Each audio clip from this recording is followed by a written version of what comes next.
The reason why intellectual property rights are a sensitive issue is because, one, there's plenty of different ones. Some people only think about copyright when they hear IPR, but of course there are other issues such as the geographical indications that are important for a number of people here in the Parliament, and that many consider to be a major offensive interest of the EU vis-à-vis the United States in this issue.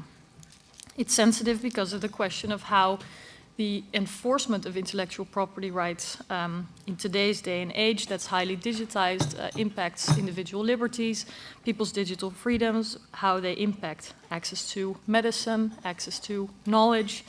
And so a lot of questions are out there. I'll give you a few, not definitive ideas and hints, but I will give you a few pointers on what we think could be done. I mean, one area obviously where we will have to look at very hard is the whole question of the trademark and the patent system, especially upstream, before actually the decision is taken.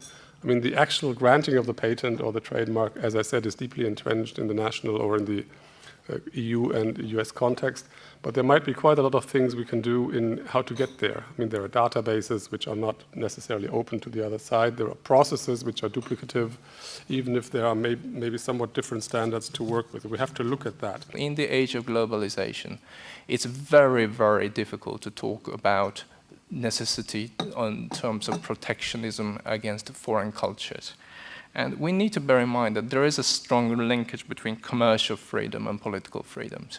You may not buy into the principle of modernization theory that one leads to another, but I'm 100% sure that if you start to enforce commercial restrictions, it will inevitably lead to political restrictions. I don't want any government to say what kind of culture is acceptable and not acceptable or in favor. The principle towards audiovisuals and how we want to encourage minorities and language and cultural variety and access to culture needs to be modernized in the age of internet. I think there are some really good reasons not to include an IP chapter. For one, levels of protection are already really high. That's mentioned earlier. For another, including an IP chapter is asking for trouble. ACTA is not easily forgotten in the internet community, and we can say 100 or 1,000,000 times that this is something completely different, but I'm not so sure that the internet community will hear that.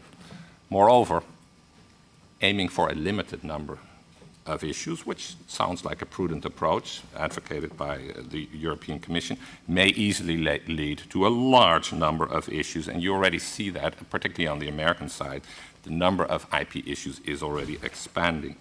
To remake the point again, if we don't like what's in TTIP, as the leaks come out, in the same way as transparency, or lack thereof, was probably the best tool to kill ACTA, the lack of transparency will serve the same purpose again.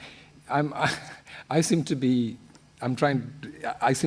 encouraging you to do what's in your own best interest. I don't see the value of non-transparency from your perspective.